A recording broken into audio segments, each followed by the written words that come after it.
nos llena de contenido sobre el derecho y sobre la discapacidad.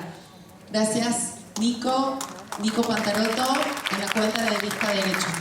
Yo no voy a exponer el día de hoy, voy a moderar nomás el panel, porque bueno, estamos con un poquito menos de tiempo, pero bueno, les cedo la palabra a Romy, va a exponer sobre su tema y bueno, lamentablemente bueno, tenemos un poquito menos de tiempo que de lo que teníamos planeado, pero estamos aquí, vamos a hacerlo lo más rápido posible.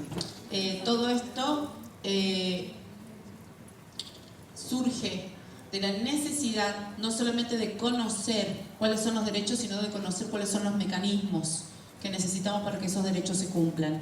Así que, dicho esto, seguimos. Gracias, Romy. Gracias, buenas tardes. Bueno, yo voy a hablar un poco sobre el rol del abogado litigante. El abogado que defiende el derecho a la salud, a la discapacidad y a la educación de las personas con autismo y con discapacidad. Yo mandé unas plaquitas, no sé si las pueden compartir, son dos, para graficar esta, justamente.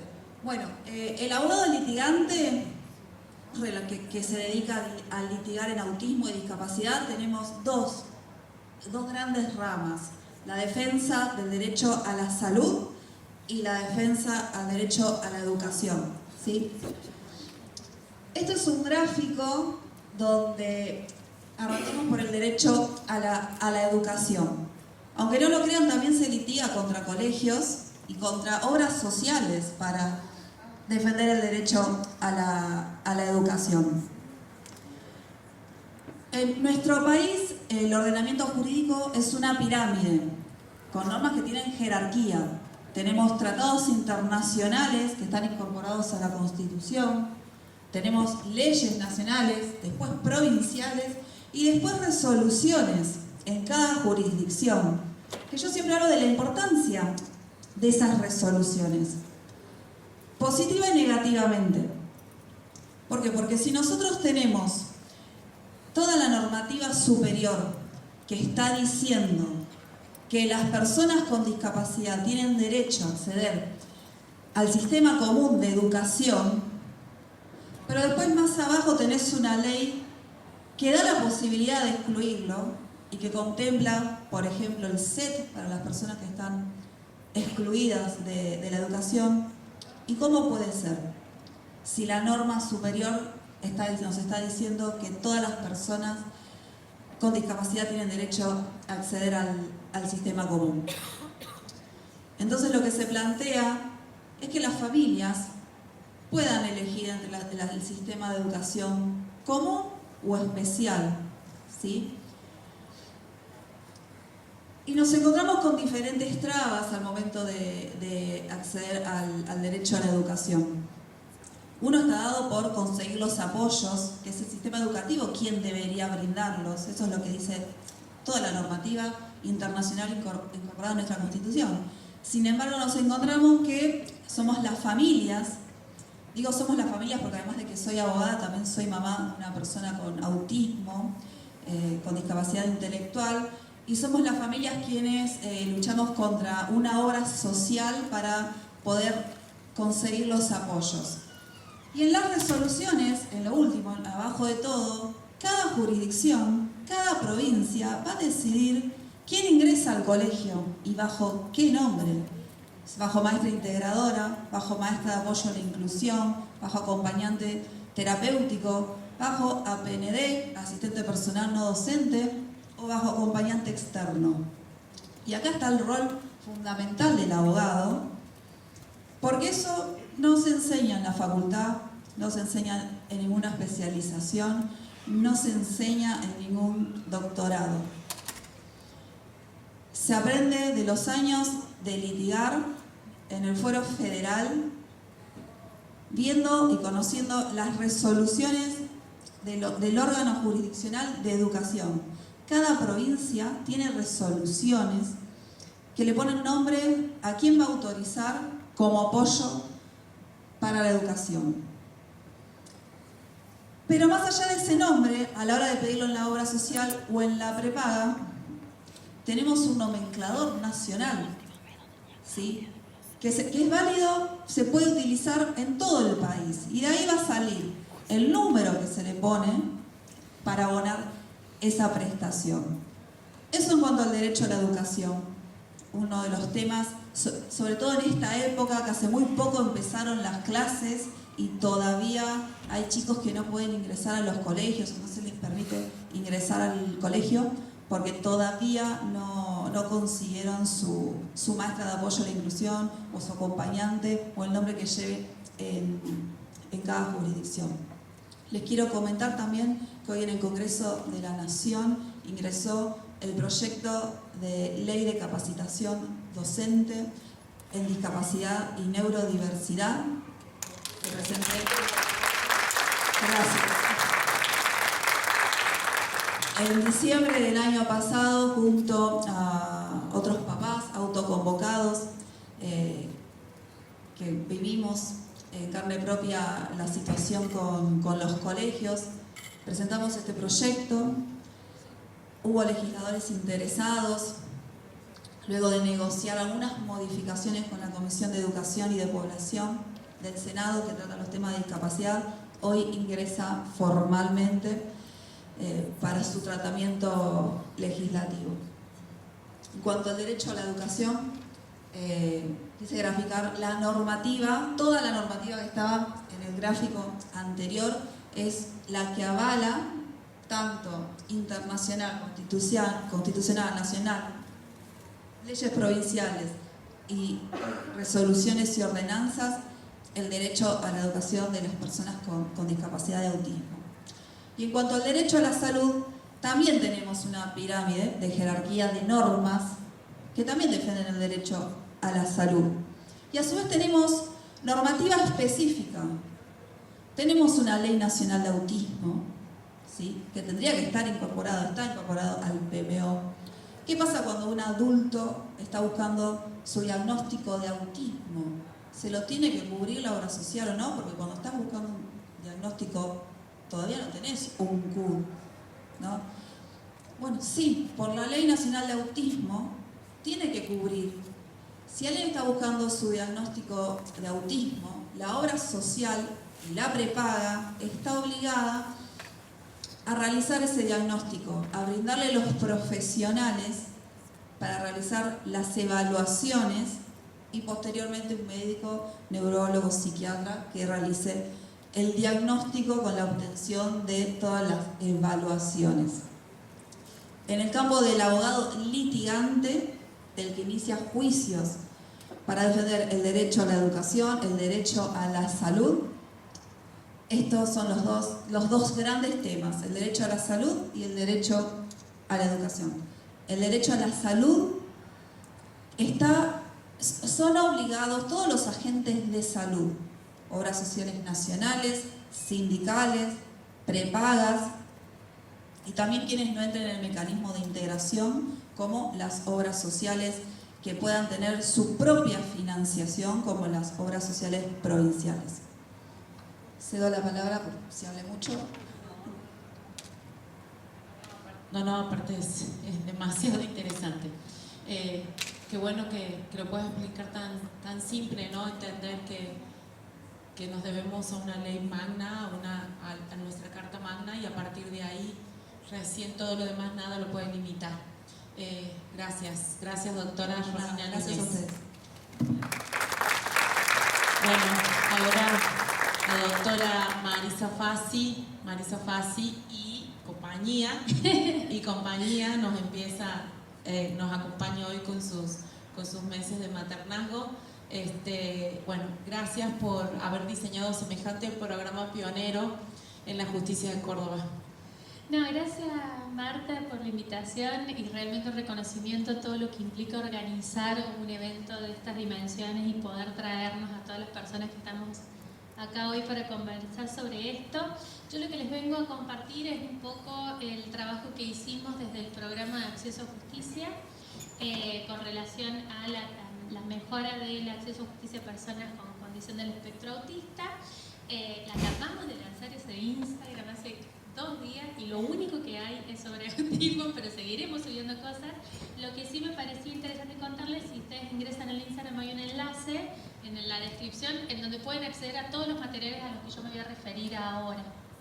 Si pueden pasar al siguiente. Perfecto. ¿Funciona? A ver. ¿Allá? No.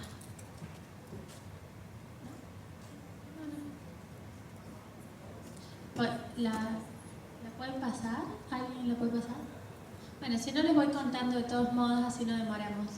El programa AJUS de Acceso a Justicia es un programa de investigación-acción, que significa que hacemos investigaciones para ver cuáles son los obstáculos que tienen los distintos sectores en condición de vulnerabilidad para acceder a la justicia, y a partir de los obstáculos que detectamos generamos estrategias para mejorar. Ay, bárbaro. Si querés la voy pasando. Así. Bárbaro. El rábaro. Vamos generando distintas estrategias para sobrellevar esos obstáculos, para erradicarlos, para mejorar el acceso. ¿Cómo lo hacemos? A partir de diálogos plurales y participativos con distintos sectores de la sociedad. Vamos avanzando por distintas fases. Las primeras, y es donde van a encontrar más material, tiene que ver con niñez, adolescencias, personas mayores, personas con discapacidad. La segunda fase, mujeres, orientación sexual y identidad de género, y así vamos pasando por distintas fases, abordando los distintos sectores.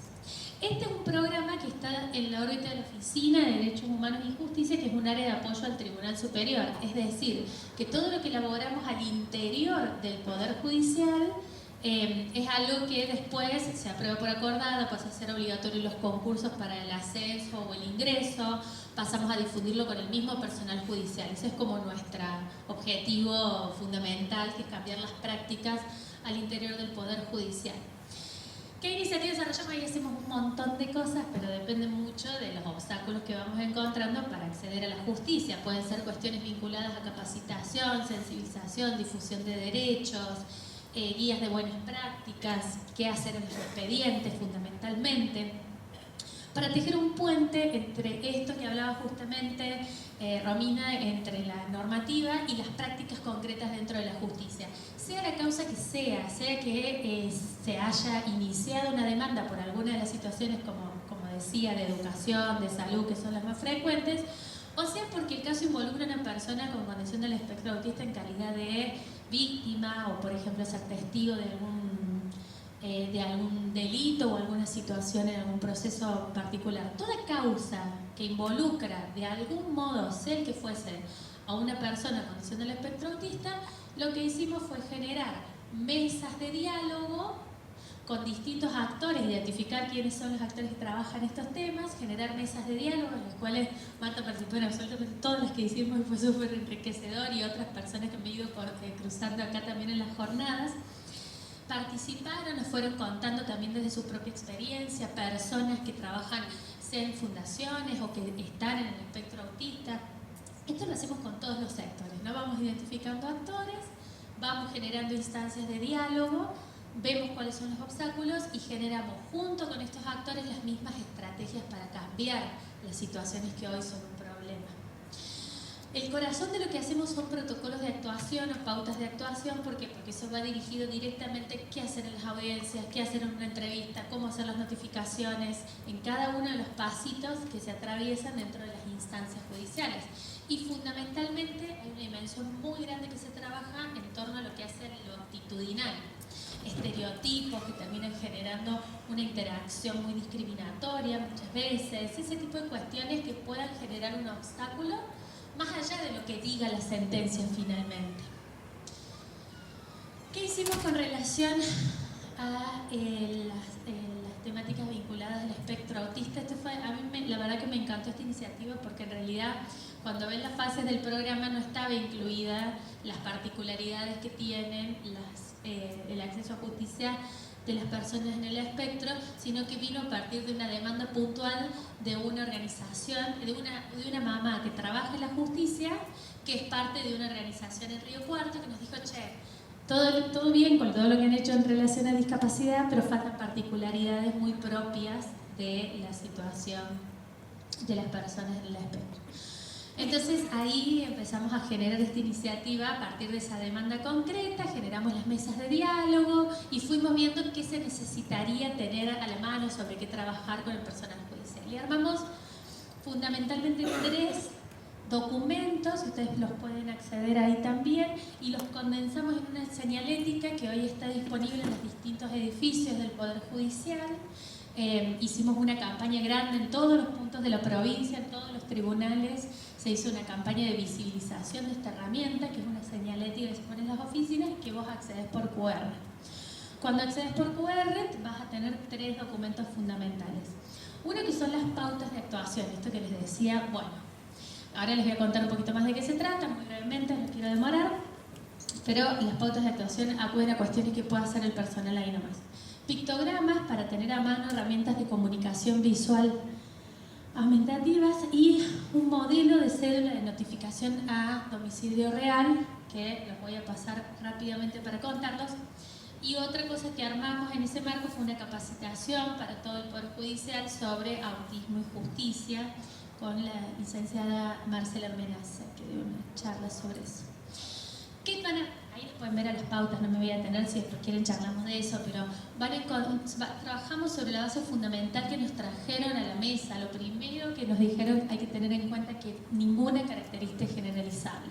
Partamos de la base que cada persona tiene una situación particular, que puede o no tener ciertas características. Entonces, sobre esa base fuimos armando esto de las pautas, marcando cuáles son los estereotipos nocivos que después al final hacen que sea más difícil la interacción. Por ejemplo, si yo creo que todas las personas en el espectro van a ser genias de la tecnología, yo ya tengo una predisposición a esperar un cierto tipo de actitud que no tiene ninguna capacidad de vincularse con el entorno o de sociabilizar, o no le interesa de ninguna manera, tiene posibilidad de tener empatía, por ejemplo, y homogeneizar a todas las personas del mismo modo. Y ahí dividimos pautas: cómo tramitar las causas, cómo organizar el tiempo, cómo organizar el espacio, si por ejemplo pedir el perfil sensorial, si no lo tenés, evitar que el personal judicial use perfumes, que cierren las ventanas para no tener bullicio en el de afuera, cómo hablar, no hablar entre sí, bueno, ese tipo de cuestiones que ustedes por supuesto las deben saber mucho más que yo, pero que las hemos puesto ahí para que sea algo que guíe el accionar judicial, del personal judicial. Trabajamos mucho, que eso salió mucho también en las mesas de debate, qué pasa cuando hay una situación de tensión que se la considera como si fuese un berrinche o un capricho, y entonces ahí hay una mirada del entorno que es terriblemente opresiva en la situación y genera aún mayor tensión. Entonces, ¿qué hacer en esas situaciones? ¿Cómo fortalecer las pautas que dé la persona acompañante, que es quien sabe cómo regular eso, regular en términos de que se baje la situación de tensión? Las herramientas de los pictogramas, ahí los se identificaron los que son más propios de la tramitación judicial y se pusieron algunas, y por supuesto todo lo que se puede acceder desde la página de ARASAC. Y la cédula de notificación para que llegue al domicilio real, que son aquellas cuestiones que se notifican a las personas directamente y no a través de su defensa. Y entonces ahí, bueno, es como un modelito que se pueden usar para mandar este tipo de notificaciones. Bueno, muchas gracias por su tiempo. Espero que cualquier cosa quedamos charlando sobre esta iniciativa, y gracias también a todas las personas que aportaron para que esto sea posible. Genial, Marisa, la verdad que organizar semejante programa y poder aplicarlo en el Poder Judicial, que jueces te llamen por teléfono para decirte tengo que entrevistar a un niño y ese niño está dentro del espectro, y te pidan más indicaciones para poder usar los pictos, para poder comunicarse con ese niño y para poder dilucidar y para poder entablar la comunicación, para saber, para poder después tomar la mejor decisión para esa persona. Es muy importante, más información la van a encontrar en el stand. Gracias por esta presentación, muchas gracias, Marisa. Vamos a presentarlo al doctor Nicolás Pantaroto. Gracias, Nico. ¿Cómo está? Hola, ¿qué tal? ¿Cómo andan? Mi nombre es Nicolás, soy abogado, me recibí en la UBA, allá en Capital Federal, hace algún tiempo. Actualmente me desempeño en el cargo de prosecretario administrativo. Yo trabajo en una Defensoría Pública Procuraduría. allá en Capital Federal hay 20 defensorías públicas curadurías y hay 2 tutorías. Dependen de la Defensoría General de la Nación. Les voy a contar más o menos cómo yo estoy acá, por qué llegué yo acá. Les voy a contar un poco del trabajo y vamos a hablar sobre algo realmente importante. Cuando las chicas que organizaron esta jornada me preguntaron, Nico, ¿trajiste algún material? Y yo le dije, sí, tengo un material, pero creo que lo más importante que me tiene en el bolso y en la valija es esto. ¿Qué es esto? La Convención. La Convención sobre los Derechos de las Personas con Discapacidad, que es el primer tratado internacional, ¿sí?, que hoy en día está vigente gracias a la lucha de madres y de padres que llevan adelante y llevaron adelante en su momento esta batalla, estas luchas que yo les digo. Este documento es internacional y nació en el año 2006. Acá en la Argentina entró en vigor en el año 2008. Hay 2 leyes que le dan jerarquía constitucional. Pero lo más importante de este documento es que se inicia, ¿sí?, y da origen la lucha. Estas jornadas. Hace muchos años atrás, en el año 70 y 80, distintas organizaciones en Estados Unidos empezaron de esta manera, a juntarse, a autoconvocarse, a decir, bueno, tengo un hijo con discapacidad, tengo un hijo con síndrome de Down, tengo un hijo con retraso mental, ¿no? Porque hoy en día se habla de autismo o de autista, pero hace 20 años atrás no se hablaba, o 30 años atrás no se hablaba. Por eso creo que estas batallas y luchas ganaron. Se ganaron gracias a las madres y padres, y hoy estamos acá con este documento que es muy importante. Tiene solamente 50 artículos. Todos, los abogados y los profesionales, tenemos que aplicarlo y bajarlo de alguna manera a la realidad, ¿no es cierto? Cuando digo bajarlo a la realidad, digo de qué manera uno baja las leyes a la realidad. De esta manera, miren el ejemplo que les doy. Ustedes ingresaron por la puerta, ¿no es cierto? La principal, que tiene una barrera de seguridad, ¿no? Esa roja. Entraron y ¿qué había acá en el edificio? Previo a bajar este conservatorio. Había escaleras y hay una rampa. Cuando ayer hablé con Alejandro, que seguramente está ahí en la cabina, yo le contaba y le decía a Alejandro, le digo, ¿este edificio en qué año se construyó? 2012, me dice, y en el 2015 lo inauguraron. Y hay una placa, acá apenas entran, y en el año 2015 ya se estaba hablando de accesibilidad. O sea que este edificio, cuando lo construyeron, el arquitecto tuvo en cuenta esta rampa. No solamente esta rampa, porque si ustedes fueron al baño, el baño también es accesible, tanto el de hombres como el de mujeres. Tiene un baño para personas con discapacidad. Tiene rampas. Se habla de la accesibilidad, que son los principios básicos de esta convención. Es un ejemplo que les doy y hay un montón. Hollywood, por ejemplo, con el tema de las películas, también demuestra la discapacidad. Si ustedes vieron la película 300, que es la lucha de los espartanos, ¿no es cierto?, que van a luchar, en un momento de la película hay una persona que tiene una discapacidad, ¿no?, una malformación, que cuando va al ejército de estos 300 le va a decir, bueno, me vengo a alistar y vengo a luchar con ustedes. Y el líder, ¿sí?, le dice, no, vos no podés, por tu condición, porque esta persona tenía una malformación. Y en la época de Roma, los luchadores profesionales, ¿quiénes eran? Los espartanos. Entonces le dice, bueno, te voy a dar el escudo y la espada para ver si vos la podés levantar. Y el chico no podía levantar, o sea, la persona esta no podía levantar el escudo por esta malformación que tenía y no podía ir a la batalla. Cuando le da la espada, le pasa lo mismo, no podía levantarle la espada y le dice, por estas 2 cuestiones vos no podés estar acá. Perfecto, el angustiado, ¿sí?, vuelve, si ven las imágenes, o se recuerdan la película, ¿qué hace esta persona? Va al bando contrario, va a los persas, y ahí los persas lo aceptan. Y le dice, ¿vos querés luchar? Sí, vení, yo te acepto. Vamos a luchar contra ellos. O sea, miren, ya Hollywood, en la película hasta 300, habla de la discapacidad, ¿no? Y hace muy poquitito tiempo, 3 semanas, Netflix sacó en su plataforma digital División Palermo. No sé si la vieron o no, si tuvieron la oportunidad. Y ahí también se habla de la sexualidad, de la discapacidad, del buen trato. Y miren, hoy 2023 estamos hablando de esto, de estas cosas, ¿no? Por eso me parece muy importante poder hablar con distintos enfoques y miradas, ¿no es cierto?, de distintas profesionales. No solamente psicólogos, trabajadores sociales, abogados, ¿no? Esta mirada interdisciplinaria que hay que tener. De la defensoría que yo vengo se caracteriza por esto, ¿no?, por tener una mirada interdisciplinaria.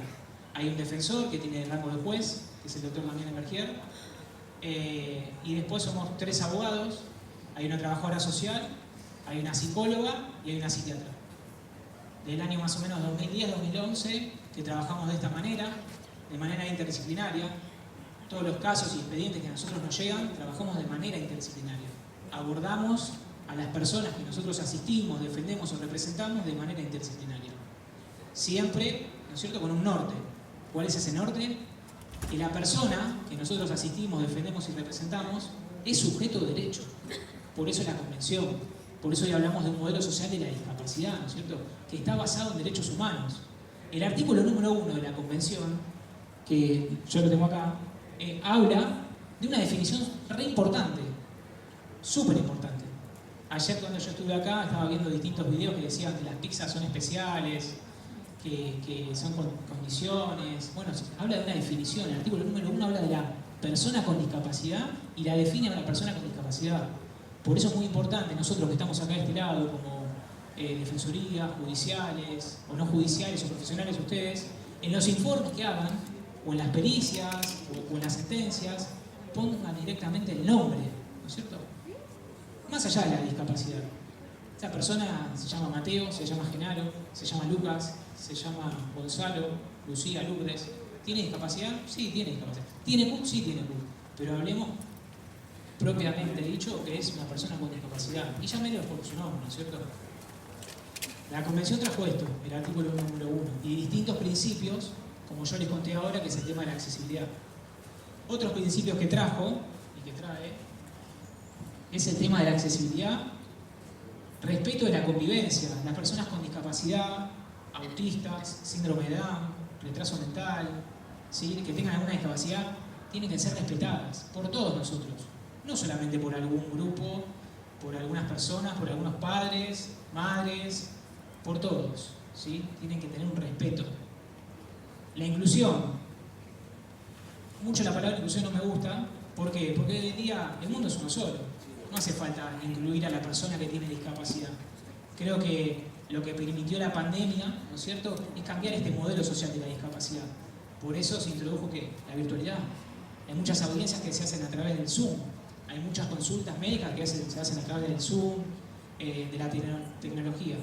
Por eso me parece muy importante que no hay que hablar ya de una inclusión, directamente de una convivencia, ¿no?, de un modelo de convivencia. Habla de una no discriminación, no discriminar y no mirar al otro que tenga una discapacidad y decirle, bueno, vos tenés una discapacidad, lo apartamos. Como hacían Esparta en su momento, que cuando nacía un chico lo tiraban directamente de arriba de un acantilado. Bueno, no hay que discriminar a las personas con discapacidad. Autodeterminación, una palabra sumamente importante. Participación, que la persona con discapacidad participe del proceso judicial, del tratamiento participe, del diagnóstico, de cuando vayan a hacerle un CUT, por ejemplo, ¿no?, o de una sesión, le expliquen para qué es eso. Cuando van a hacer una intervención quirúrgica, lo mismo, que le expliquen. Y si no entiende, bueno, explicárselo de alguna manera. Hoy en día, y gracias a las 100 reglas de Brasilia y del acceso a la justicia, los jueces, los magistrados, los defensores, estamos obligados a fallar y a dictaminar de alguna manera en un lenguaje claro y sencillo. Ella hace un momento estaba explicando el tema de las cédulas electrónicas o estas cédulas que le llegan a las personas y dice, bueno, me llegó un papel, no entiendo de qué se trata. Bueno, que el oficial notificador que está ahí que le explique de manera sencilla y clara de qué se trata. Que llame desde la defensoría de un juzgado diciéndole, mirá, te va a llegar una cédula. Esta cédula contiene esto, que le expliquen en términos claros y sencillos, como ahora yo le estoy explicando a ustedes. No es muy difícil. Hay que aplicar 3 o 4 palabritas y con eso es suficiente. La independencia. Las personas con discapacidad son independientes, viven de manera independiente. Este es un modelo que viene de hace muchísimos años, de vida independiente. Empezó en Estados Unidos, se fue ramificando, en Europa, llegó acá a la Argentina a través del movimiento de vida independiente. En La Plata hay un movimiento muy grande. Hay unas jornadas que ahora se van a desarrollar en Bariloche, creo, en San Martín, que habla de este modelo de vida independiente que lo trae desde España, donde la persona con discapacidad tiene que participar. Estamos en época electoral, ¿no?, acá en Argentina. Tiene que haber cuartos accesibles, cuartos electorales donde tengan una rampa ¿no? Y si la persona no puede entrar en ese cuarto o no puede ir a votar, ¿qué hacen? Que venga acá, que traigan acá el cuarto, ¿no es cierto? ¿Para qué? Para que la persona pueda votar, porque es un derecho votar. Antiguamente, cuando una persona tenía discapacidad, un hijo, no vota, no le interesa la política. Bueno, pero hoy en las audiencias se le preguntan esto: ¿vota tu hijo? Sí, no. Y se le pregunta a la persona, no al papá y a la mamá, ¿no es cierto? Bueno, ¿cómo votás? ¿Vas a la cancha? ¿Jugás a la pelota? ¿Haces algún deporte? O sea, que participe la persona. Antes, con el modelo viejo médico rehabilitador, la persona no participaba, la tenía como un objeto, ¿no es cierto? Por eso creo que hoy en día hay que celebrar, ¿sí?, estas luchas, estas batallas de ustedes, de madres, de padres, profesionales, para poder mejorar este modelo.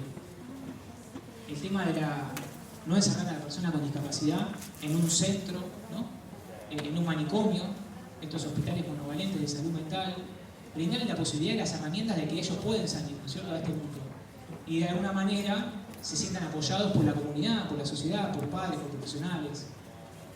Estamos hablando de una vida planificada, ¿no? Una planificación centrada en la persona, que es un principio de la Convención. Cuando, previo a dar esta charla, me gustó a mí tratar de hablar con distintas personas, con Mara y con muchas personas que tienen hijos con discapacidad, que son autistas o con autismo, ¿no?, como se le dice. Y ella me explicaba, le digo, bueno, ¿cuántos años tiene Tiago? 18. Bueno, y vos, cuando tenga 25 o 26 años, ¿cómo estás planificando esa vida? ¿No? ¿Cómo la estás planificando hoy en día? Porque lamentablemente la vida y el tiempo siempre va a seguir. Y como yo digo, la discapacidad en algún momento de nuestra vida va a llegar. Porque la persona que tiene 90 años quizás necesite una silla de ruedas, un bastón, un andador. 90 años, 92, lentes, de alguna manera una silla de ruedas, lo que sea. Por eso me parece muy importante planificar esta vida. Que a los 18 años, 19 años, uno no es que digo, bueno, salgo a la calle, no, que tenga herramientas, ¿no?, posibles. Y esas herramientas las tenemos que brindar nosotros. Mamá, papá, profesionales, psicólogos, psiquiatras, TO, pero bueno, me parece sumamente importante.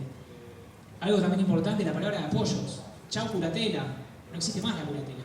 A ver, el Código Civil dice que existe la curatela para algunas cuestiones en particular, el artículo 32 infine. Pero hoy en día estamos hablando de apoyos. La palabra apoyos la sacan de acá, de la Convención. O sea, por eso vuelvo con lo mismo. O sea, los juzgados, Córdoba, Santa Fe, Corrientes, Misiones, Capital Federal, tienen que aplicar la Convención. Porque es sumamente importante. Tienen que, de alguna manera, sacarle jugo a esto para poder aplicarlo en la vida diaria. Apoyos y chau curatela, ¿no? Bueno, se acabó. Pero a lo que voy, y me parece sumamente interesante e importante que ustedes se lleven algo de acá, ¿no es cierto? Más allá de los aplausos que nosotros podamos recibir, que ustedes llegan a su casa y digan, che, miren, escuché esta palabrita, ¿no? Que la busquen en internet, en las redes sociales, y se lleven algo para poder aplicar a la vida, ¿no? Ese mamá, papá, hijo, hija, lo necesita. Y el mundo es para todos, no es mío, no es de ella, es de todos. Por eso yo hablo de una palabrita que es convivencia, no inclusión.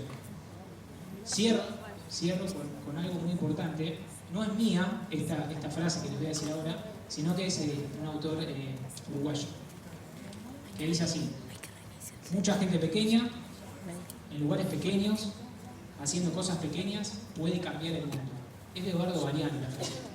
Me gusta cerrar mis charlas con esta frase porque creo que desde mi lugar podemos cambiar el mundo. Desde Ma, que está ahí, puede cambiar el mundo. Ella lo puede también cambiar, tejiendo redes, llamándome a mí, a Romina, a Marisa y a todos los profesionales que compartimos esta mesa. ¿Para qué? Para cambiar el mundo. No es imposible. Lo estamos haciendo, lo estamos logrando. De hecho, Córdoba Inclusiva es algo positivo. Los chicos de Mercedes Inclusión lo están haciendo realidad. O sea, no es imposible. Así que bueno, gracias. Perdón si me fui por las ramas, pero creo que me parece que hay que seguir concientizando y visibilizando, ¿no es cierto? Y hay que hablar de estos temas. No hay que apartar a la persona con discapacidad ni tenerla en el cuarto del fondo. Hay que llevarla a los cumpleaños, hay que llevar las terapias, hay que disfrutar de esa persona, porque es una sola. Gracias, Marta.